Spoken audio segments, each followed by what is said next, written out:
So when I was preparing this speech, I have to confess, this is the most difficult speech I've ever tried to prepare. I can talk about the USMCA, I can talk to you about the trade law and how our negotiations, but talking about God to young professionals and how to use God in your own lives, that's not an easy task. Because what happens, we usually leave God out of our businesses. We let God everywhere else, but not in our businesses. So I'll tell you a little story about myself. When I was 11, 12 years old, my mom told me finally that St. Nicholas didn't exist. So my sister was there, she's 2 years younger, and she said, I knew it, and she left the room. I was shocked. I was like, what? St. Nicholas doesn't exist? I guess then Jesus doesn't exist. And she was like, no, Jesus exists. God exists. I said, how can you prove it? No, I'm telling you, just like you told me, St. Nicholas exists. Now prove it.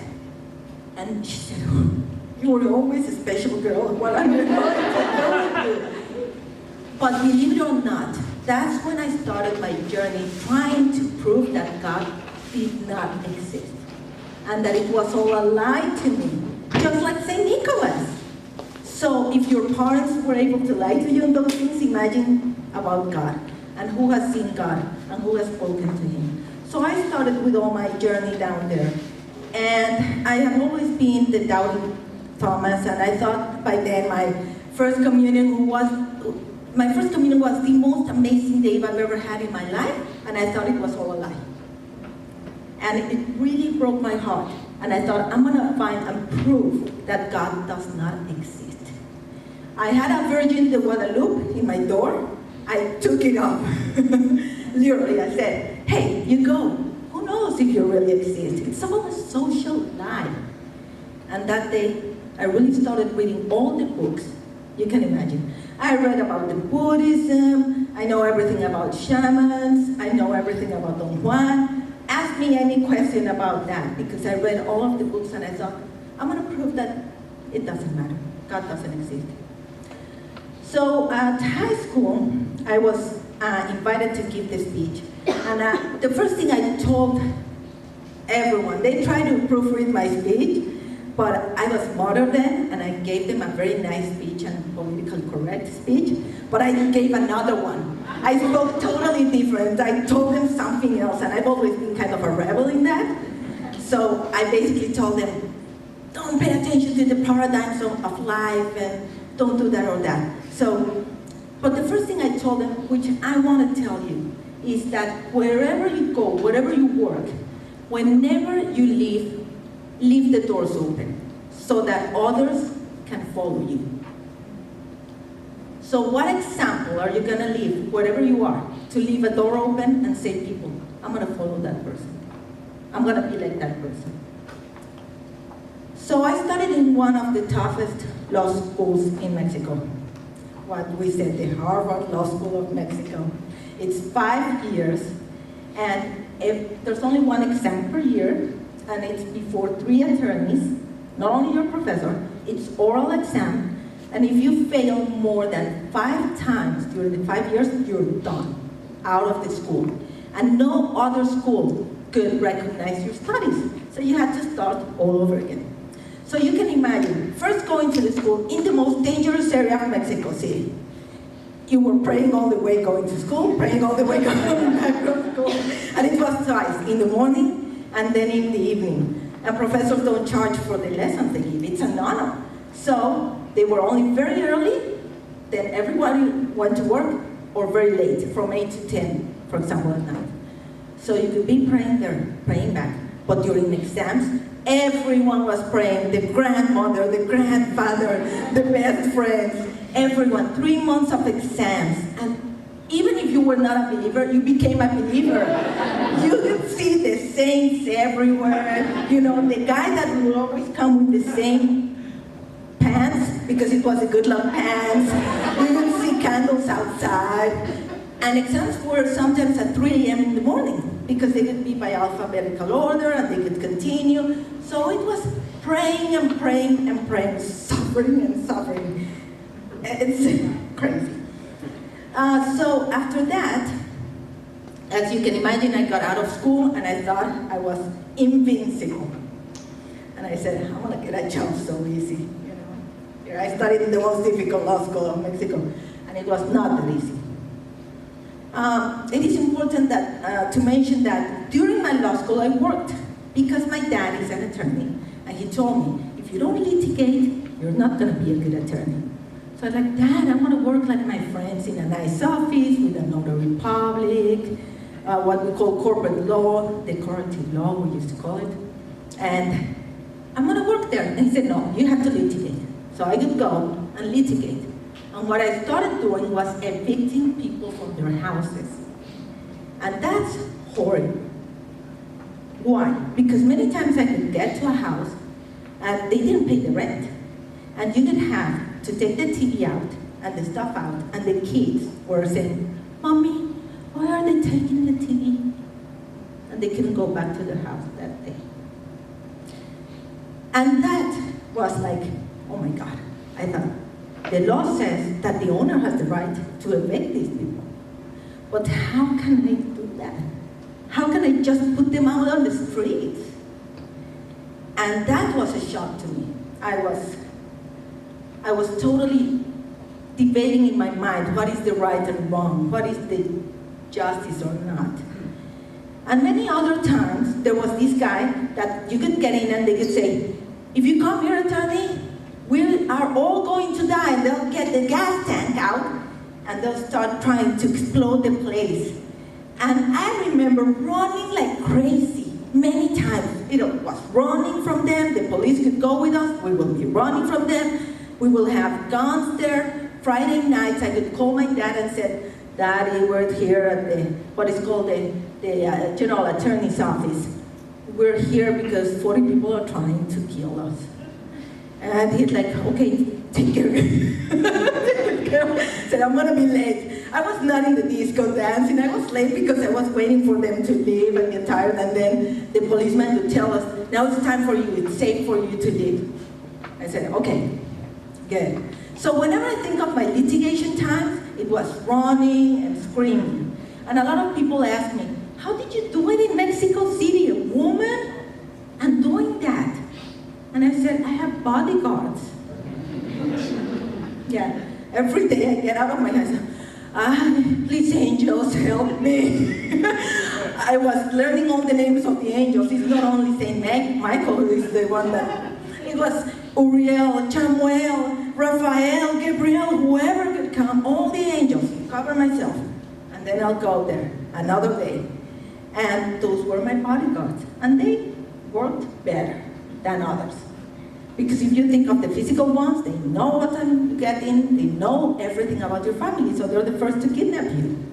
So, those other spiritual ones worked better. So,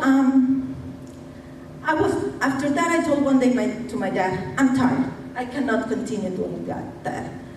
I litigated 5 years, I passed law school, let me go to the nicer world of corporate law, where I can dress nicely, meet nice people, drink wine, and be in parties, something. He said, okay, you already litigated enough, you can do that. So for 6 months I was looking for a job, thinking with my degree it would be easy to find a job, and it was not so easy. Because a lot of people had been working previously, they had the experience, but I didn't have any experience in the corporate world that I wanted to work with. And I wanted in specific also to work in the tax world. So one day, I told my mom, I said, you know what, Mom? I want a job where it's no more than 7 miles from home. It's gonna pay me this certain amount, which was a good amount, and it has a great environment. And I told her that, and I wrote it in a paper. I'm gonna get that job, da da da da. Thank you, God, and my signature. And I put it in my wallet. And I got that job. Less than 7 miles from home, I could go and eat at home, perfect environment. I even got a higher salary than the one I was expecting. And that was with Cacheaux, Cavazos Newton in Mexico City. So I thought like, wow, this thing works. And there's something there. And just a little secret, I did that every year when I wanted an increase. I put it in a paper, said I want to earn decent or more, and I thank you, God, for that. And there's somebody that works in my office here, Pablo, and he's smiling like saying, oh, I'm gonna do that now. So, but it works. But what is the magic?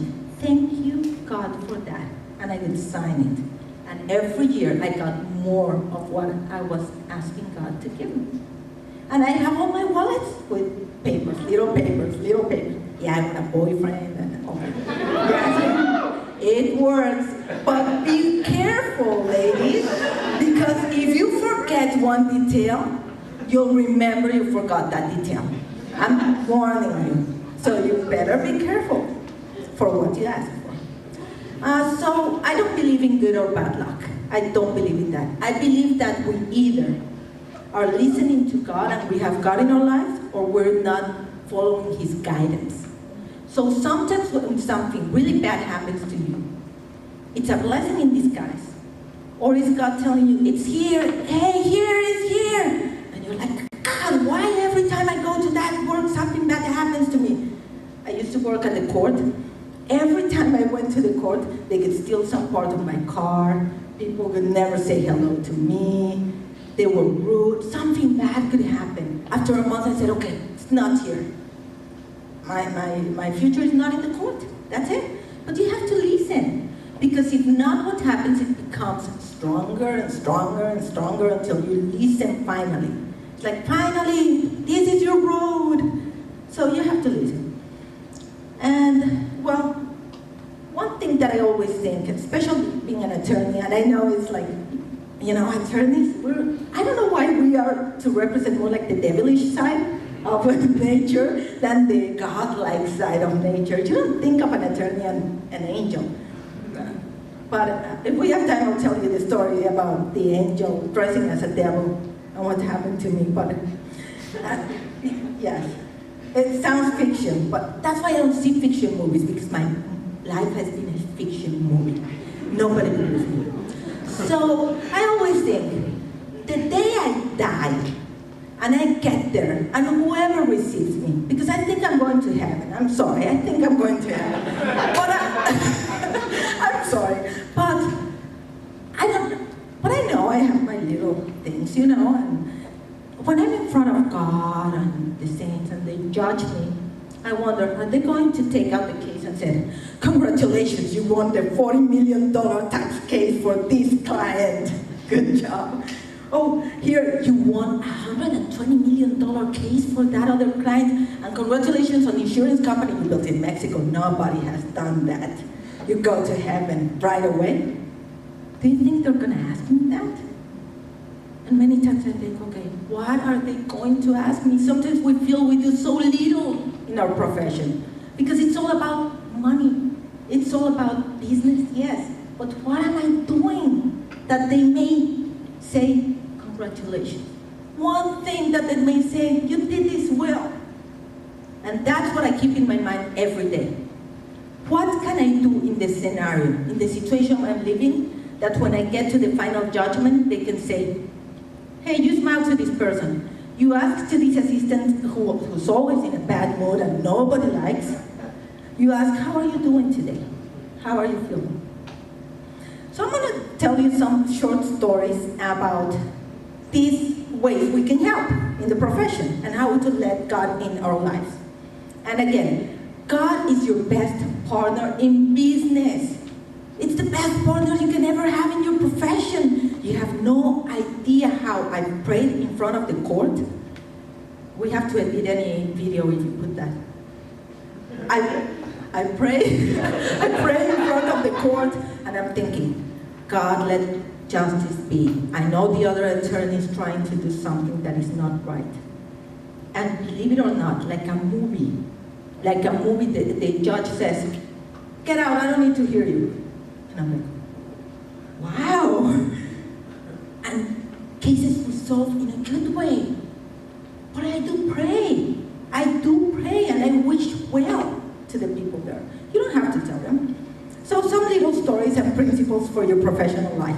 First is always buy 2 sandwiches when you go for lunch. I used to go out for lunch, and a lot of the assistants were like, I said, I'm going for lunch, I'm going to buy a sandwich and come back and work. Okay, come back. And then, oh, did you have a nice lunch? Oh, no, I'm kidding. And they were laughing and said, you give your sandwich away. Because there's always somebody on the street that needs that sandwich.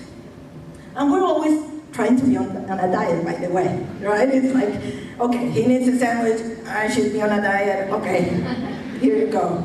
So always buy 2 sandwiches, that's the solution. You stop, you give it one to one person, and you eat the other one. Or buy 3, something like that. Yeah. Now, it's the other thing that I've learned is to be respectful and compassionate, but to speak your truth. And this is one of the stories that Denise was explaining. 16 years ago when I came to San Antonio, well, I've been 19 years with the firm, and I loved it every day there because I work with fantastic people.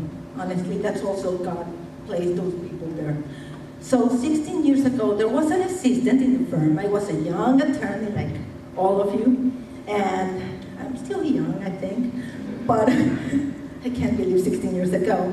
And she got very sick, and she was taken to the hospital. And how many people pray for others, honestly? Everyone said, like, I'm going to pray for you. And I'm watching this series on Netflix. And yeah. A few people pray for others. When we say, I'm going to pray for you, we're going to pray for that person. So I prayed and prayed and prayed. And I'm not the only one. I know other people in the firm were praying for her. The doctors did not know what she had. They just said that she was in the verge of dying. That maybe she had a blood infection, but they were running exams, and 1 month she was there, and nobody knew what it was. After a month, she got out of there, and no doctor could explain what it was. Nobody ever knew. So she gets out of there, and after a while, after a month or 2, she says, well, I'm pregnant with, she was a single mom, and she was pregnant with her 3rd kid. And she said, my grandmother, who had raised her, paid for an abortion, and I'm going to go next week because I cannot afford having that baby. And by then I was not married. I had no idea what it was to have a baby or to listen to a baby in the ultrasound. I had no idea. And I just thought about that, and I felt bad. I felt really bad because I like to respect people and their ideas, but I felt very bad. That night, I was feeling so bad that I bought a card because I felt betrayed by her. Because I prayed so much for her to be alive, to get out of the hospital, and to take some human being's life. And that made me feel really betrayed by her. I was mad. I said, this is not fair. So I wrote her a letter and I explained my feelings. I said, I feel betrayed. God let you get out of there alive for a reason. You're going to have a baby, and now you're going to take the baby's life because your grandmother says so? I said, I don't get it. And who knows what other things I must have written there. So I put it in an envelope, and her computer was there, and I just put it under her computer and just left. I saw her until a week later after her appointment. I didn't know what had happened. And then she went to my office and she said, Miriam, I just wanted to let you know that I'm going to have the baby. Your letter moved me, and I keep it with me every day. How could I have thought a letter could do that? But you know what? In this society, I'm sorry, sometimes people confuse being politically correct to not expressing your principles. I was not going to force her to have the baby, but if you believe something, why not speak the truth? Why not let the other person know your point of view? That's okay. I think what is not right is not to say anything, because who was going to defend that baby? Nobody was talking for the baby. And it is interesting, 1 week, just 1 week ago, I haven't heard anything from her. Another person from the firm, she left the firm years later, she had the baby, it was her greatest joy. I heard that he was amazing, and she sent a picture with her 3 boys, already like teenagers, And he told that assistant, can you send that to Miriam so she can look at my kid, my baby kid, now is 16 years old. And I thought, like, hey, that feels good. So maybe get a point at the final judgment for that, I hope. God, can you please remember the letter? I brought you sandwiches. Another story is about divine and human laws. Divine and human laws are not always the same. So sorry, Congressman, you're not gods. Many times you cannot think about all the things that divine nature, let's say, things should happen. So here's a story. One day there was a client that called me, and he and his wife went to see me at the office. His father had passed away, and there was a property in Mexico City that he wanted to get, he was going to inherit. So his dad has no will.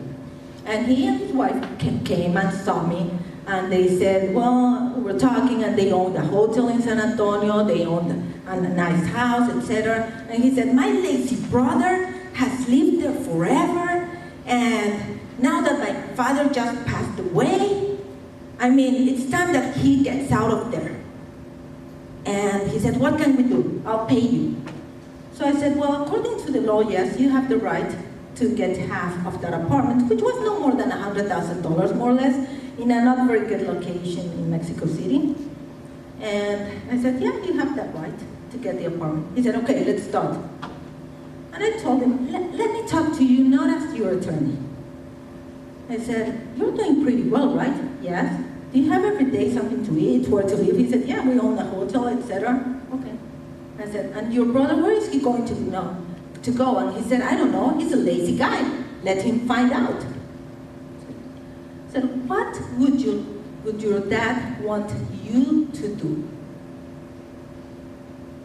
And his wife started crying. And he's like, he said, what? He said, what? If your dad were here right now, what would he tell you? Your brother took care of your dad, right? He was there with him when he passed away. Yes. I said, well, just think about that. And he said, okay, how much do we owe you for this? I said, nothing, I'll do that for your dad. And they left. And I thought, oh my God, I'm terrible in getting clients. They're gonna fire me. And a month later, they sent me a card saying, thank you very much for that day. You made us think a lot of things. That's it. I don't know if they hired another attorney, but what was my duty? To tell them what the legal provision said, or to also express what I thought was right? We forget that. So here's another case that there was one time an employee from a manufacturing company got raped. And the company, the CEO of the company calls to the firm and says, we're so afraid that our reputation is gonna go down because everybody's gonna know that they raped a woman in our manufacturing companies in Mexico. What can we do so that nobody knows? And I overheard. And by the way, I've been like the only woman for a long time in the firm until they finally had others. But I overheard. And they were like, all the brainstorming. We can do this, we can do that. And I was like building up, getting mad and mad. I just got into their office and said, if you want my help in this case, I'm not going to help you. They looked at me like, what is going on with you? I said, why is everyone thinking about the company and not about the woman who was raped? What is going on here? First, the people. First thing, they have to offer that woman psychological help, legal help, any help he needs. And I'm willing to work on her case if you need me. I will do that. And who cares about the reputation of a company? They just destroy the woman's life. And one said, oh, you're like our conscience in the firm. And I said, well. And they did tell the company, this is what you need to do. First you help the lady. And they did. And they offered all the help. I mean, it's not that you are with people that don't listen. It's the point that sometimes you have to tell those things. And you have to be overhearing conversations. That's okay too. So there was a friend one day that was telling me, I don't get it, Miriam, how is it that you work in such an environment, a corporate environment? It's like, so materialistic in a way, and you're so praying for people and the spiritual thing, and you go to Lourdes and all of that stuff. And I said, well, because they need us there. Otherwise, who's gonna talk for the unborn baby or for the raped woman? Who's going to talk to them about that if you're not in an environment and in a situation when you're able to raise your voice? And yes, and ask God for help too.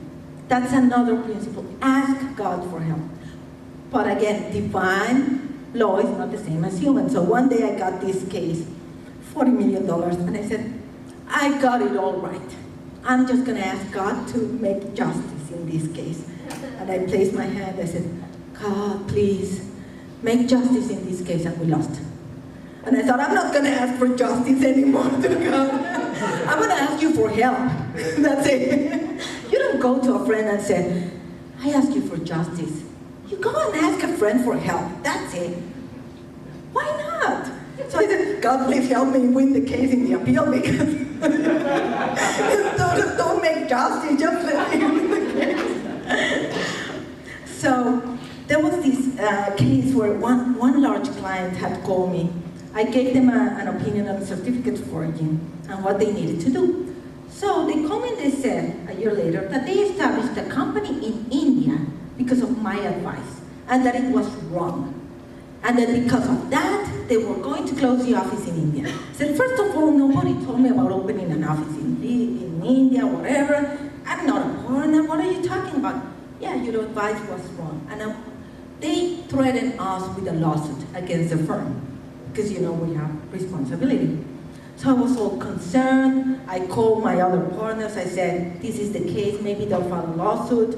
They were supporting, they said, don't worry, we're with you. And I hired another attorney to ask him for an opinion, and he agreed with my opinion. So I thought, okay, it was not wrong. But I had all my family pray. I called my mom, I called my sisters, I called my friends. I said, can you pray for me? Can you pray for me? Please pray for me, because imagine a case like that. First of all, I lose my job, and I cannot practice law. And what can I do? So what happened is amazing. They never filed a lawsuit.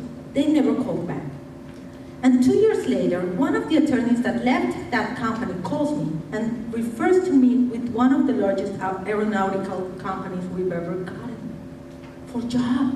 I thought, this is crazy. How could that be? I think it's divine justice. It was not fair that they were trying to file a lawsuit, but in the end, God sent me back more work. And this other client came back.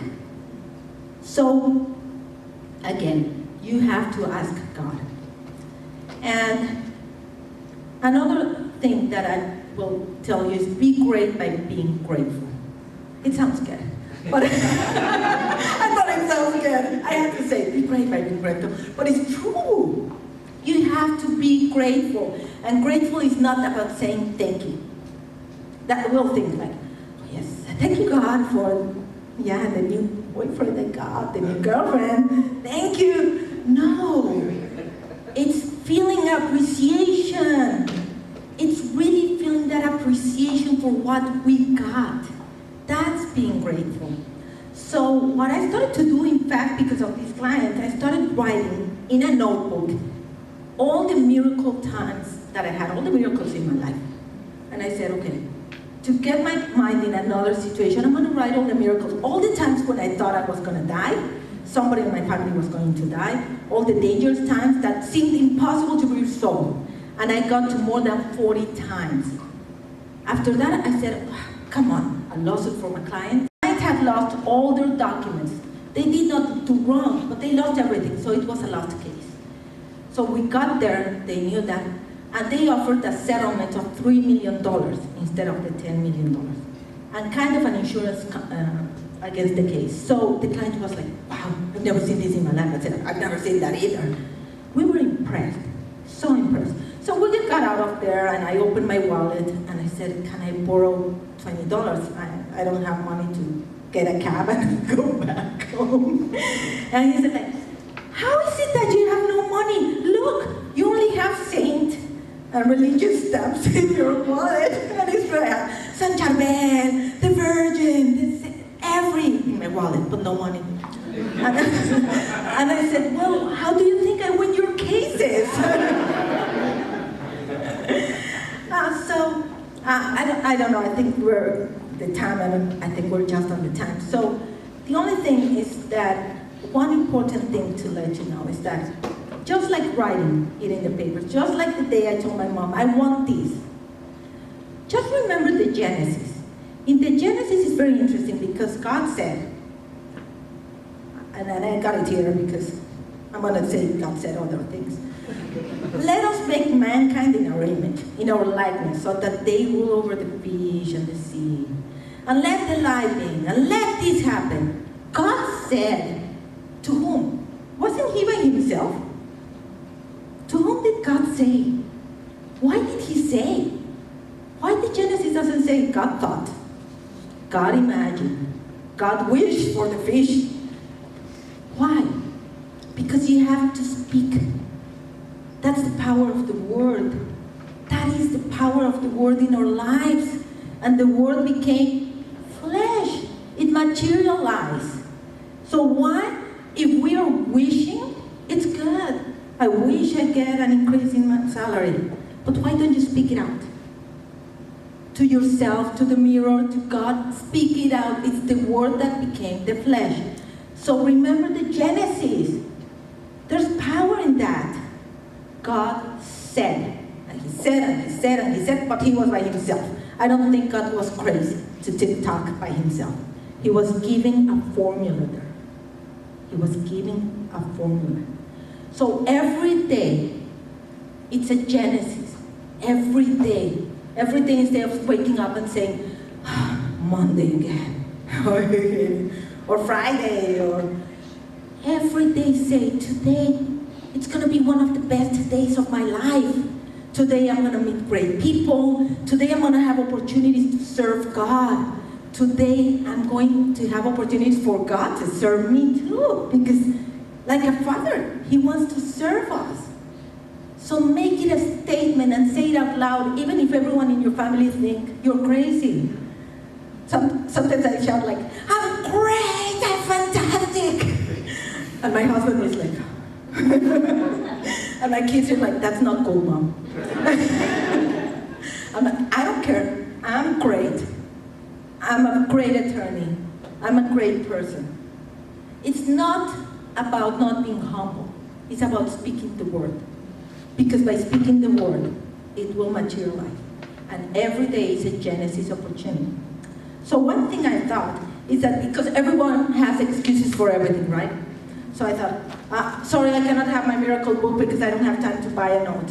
I don't have paper. So I brought little notes with manly-like colors from one side, and in the bottom is the beautiful colors for women. And I'm gonna let you distribute them. So don't make excuses. Write all the times where God has worked miracles in your life. And I swear to you, I promise, and you can send that to an email, whatever. I promise your life will change. After 40 days of doing it daily and reading it when hard times come. Because you say, if God has done that to me, what else has He done for me? He has great things for you. So there's no excuse, write it. And well, for those who don't want to write it, at least you can have something to write, but you need to buy it at the store tonight. That's fine. So thank you very much.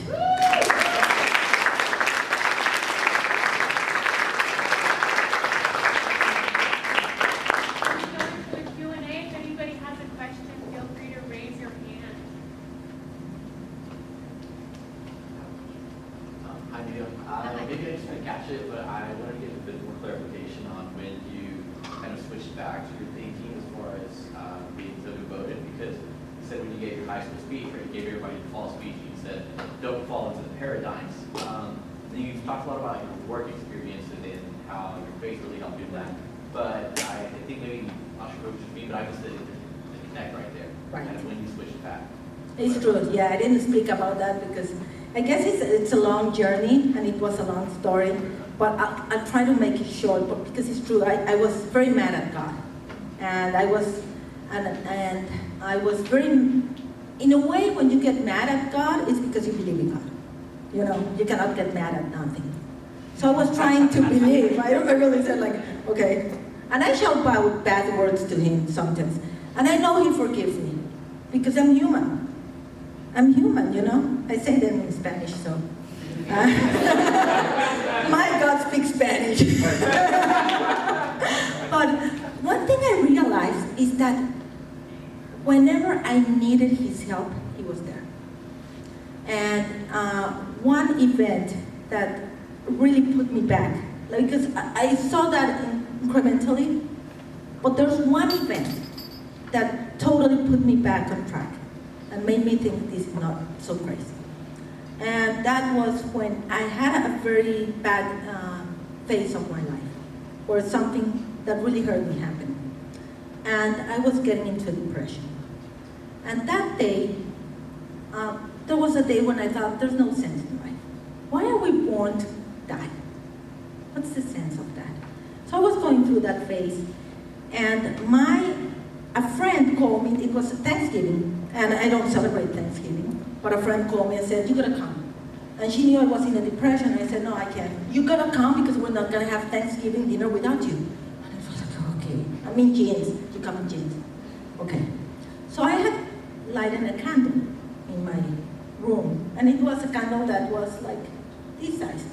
So I lighted the candle and I forgot. I let the candle down. So I went to her house. We had the Thanksgiving dinner, and when I went back, the candle was like this size, and I thought, oh my God, I could have burned the house. But I was there at the house, and I thought, okay, I'm here, I can watch it, and it'll be over in an hour. All of a sudden, the next day I wake up and the candle is still light, still. And I was in awe. And I had my sister living with me then, one of my younger sisters. And I said, this is crazy, look at the candle. And she said, I've never seen a candle burn for so long. I'm like, no, these are great candles, we should buy one. And I thought crazy. Then my mom calls me and she said, you're gonna think I'm crazy, but I felt that you had to go to Lourdes. And I said, oh, Mom. I said, no, I think the Virgin lives in all of us, okay? The Virgin is in our hearts, not in a place. I don't believe in places. And she said, okay, I just had to tell her.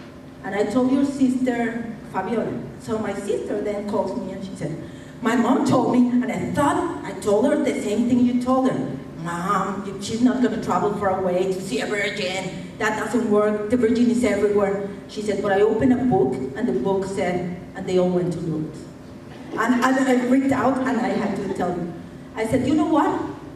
Again, doubting Thomas is like, until I feel Jesus' hand. And I did say that. I said, if I don't get approved, I'm not going to Lourdes. I didn't even know where it was, to be honest. So I went into the internet and I saw it was in France, and I said, oh God, so far away. So the proof was crazy. First of all, I was going to buy some jeans and my car broke. And I said, okay. I told my sister, can you lend me your car? Yeah, let's go. We went to the place and they crashed the whole car, total loss. And I said, this is crazy. I said, okay, no driving. I put the cars there. We went back to the house and the candle had already turned off. And when I saw the candle, there was like a virgin with a grotto. And I swear to you, I told my sister, I'm not crazy. Look at it. What do you say? I said, a virgin like in a cave? I'm like, I'm not crazy, right? No, it's a cave. I said, okay, you pay for my car and I'll go. Because it's very expensive to go to France to visit a virgin. I'll do it. So I called my boss and I told him, there's nothing wrong, don't worry about me, but I'm going to leave the office for 1 week. Everything's fine, and all the cases are up to date. Here's, oh please, don't. He knew I was in a depression. He said, don't make any wrong decisions. I said, no, I'm not going to die or anything. No. So I left and I went to do it. And from then on, it was a miracle after a miracle after a miracle. And I realized that I didn't know how to pray the rosary, though my grandmother had always been like a super rosary prayer and everything. And my parents always took me to mass, but I didn't know how to pray the rosary. And in Lourdes, there was a Buddhist praying the rosary. And I thought, that is so weird, this is bizarre. But I felt so bad. I knew I had to pray the rosary for a lot of people. I said, okay, if I came here, one thing I'm gonna do is pray one rosary per person. Not for me, I'm not gonna pray for me, I'm gonna pray for others. And I got some rosaries, and I got by the side of the Buddhist, and he was praying in French, and I more or less understood, so I said, oh, okay, I think there are 10 Father who's in heaven, plus 1 Mary. So I was praying it otherwise. It was like the longest rosaries of my life. But then I realized it was otherwise. That was it. But after that, it's one, and I thought, I cannot ever doubt it. Because during my greatest pain, I literally heard the voice of God. And the voice of God is not like the sky's open and God, hey son, you're back. No, it's your own voice. It's your own voice, but something you would never tell yourself. That's the voice of God. It's your own voice, but in something that you could never think, you could never tell yourself. Like everything's gonna be fine, or you're doing well, or it's like intuition. And then I thought, wow, this is the voice of God. Now I believe that. So that's how it started. Sure.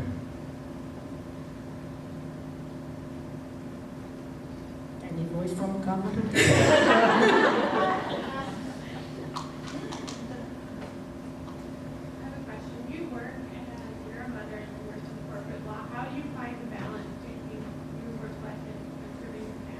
There's no balance. I haven't found it. It's just flexibility. That's the best advice I can give you. Flexibility. We have to be flexible in life. When we are very methodic and we don't have flexibility, it's hard to keep a balance. Because you say, I have to be at work from this to this time, and my kid has to eat from this and this time, and take a shower from this and this time, and it doesn't work like that at all. I mean, sometimes you have to work until very late, sometimes your kid, most of the times your kids will not take the shower on the time, and so you're flexible. I go home, I try to do my best, I try to have quality time with them. Quality time, even if it's 1 hour. Just listen to them, hear them, be there with them. And then I continue my work. And sometimes you work until too late, but at least you have that time with them. And it can be done. That's another thing, that a lot of women think you cannot do it. And when I was named partner of the firm, they invited me to an international law firm's female partner party. And I said, wow, really? And they canceled it because there were only 3. And I thought, okay, yeah, that's boring. I mean, there was no access. And when I had my first kid, I thought, I'm not gonna make it. How am I going to work? How do you work? Well, you work the same way. You work the same way, and even more, because you have that person to take care of. And you have to be a good example.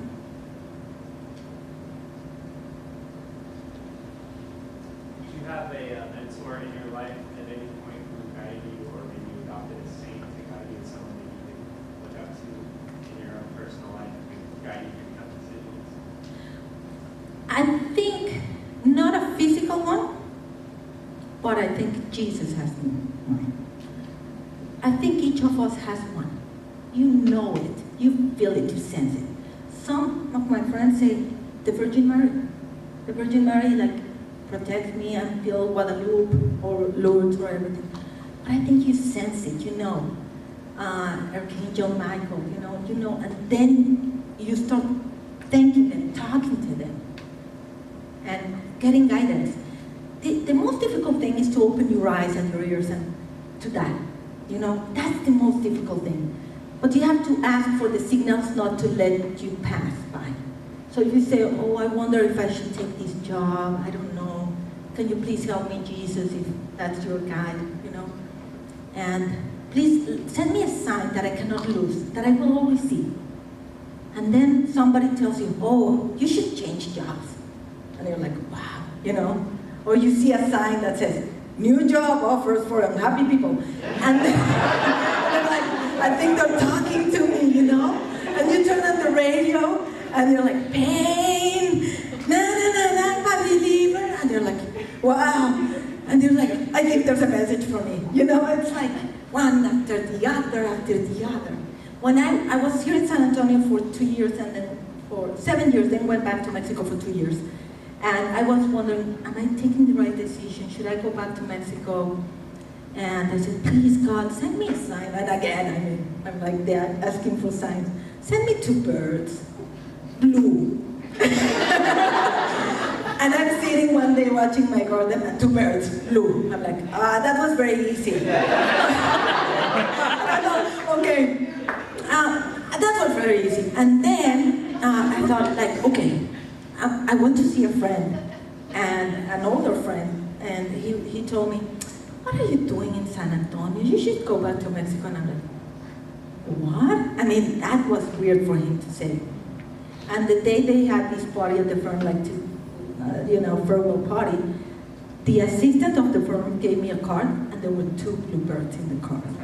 And I was like, okay. So don't lose the signs. You know, you feel them in your heart. Your heart tells you more. Remember, there are neurons in the heart. There are more neurons in the heart than you can imagine, and in the stomach too. But but in the heart, think with your heart. Think with your heart too. We're taught to be rationalizing all day long. When your heart is speaking to you, your heart is telling you, here, be careful, don't do that. No, shut up. I'm a rational person. Listen to your heart. Yeah. It's like I tell my kids, they're like, where does Jesus live? I said, in your heart. And my other kid said, that's not true. He's in the skies. I'm like, really? Yeah. Hello, I'm too busy to come down. I'm like, what kind of God is that? I said, God is closer than you think. He's not up there doing stuff. He's here. And the less people believe in God, the better for me. That's always I say. Because it's more God for me. I'm so arrogant that when I see a nice sunset, I think He sends it to me. And I appreciate it. Why not? Right, why not? Why not? So, yes. From all of the blessings, the beautiful blessings that God gives us, how would you recommend to stay humble in life? Well, staying humble, in my opinion, is that recognizing that you may be very blessed to have a certain position in society, in life, to have something to eat. And to see somebody in the street and say, that could be my father, my mother, my sister, and feel that compassion. That to me, that's humbleness. It's not about arrogance, like I said. It could be very arrogant to say, yeah, the sunsets are mine. You know, but it's a very personal gift that I think that God sends us. And if you all think the same, that's your problem. Mine, I just enjoy feeling it's mine. But being humble is knowing that the person that opens the door could be your father, could be your mother, could be you. And being thankful and not feeling that you're superior to them just because you were blessed with a specific position in society or economic position, etc. So there was one time a guy who opened the door of the office in Mexico, the garage, and we would talk every night at 10, after 10, you have to put on the klaxon and so he would get out and open the door. So one day I was waiting for him and he came out and he said, you know what, I like you because a lot of people treat me very bad. They treat me like I'm nobody.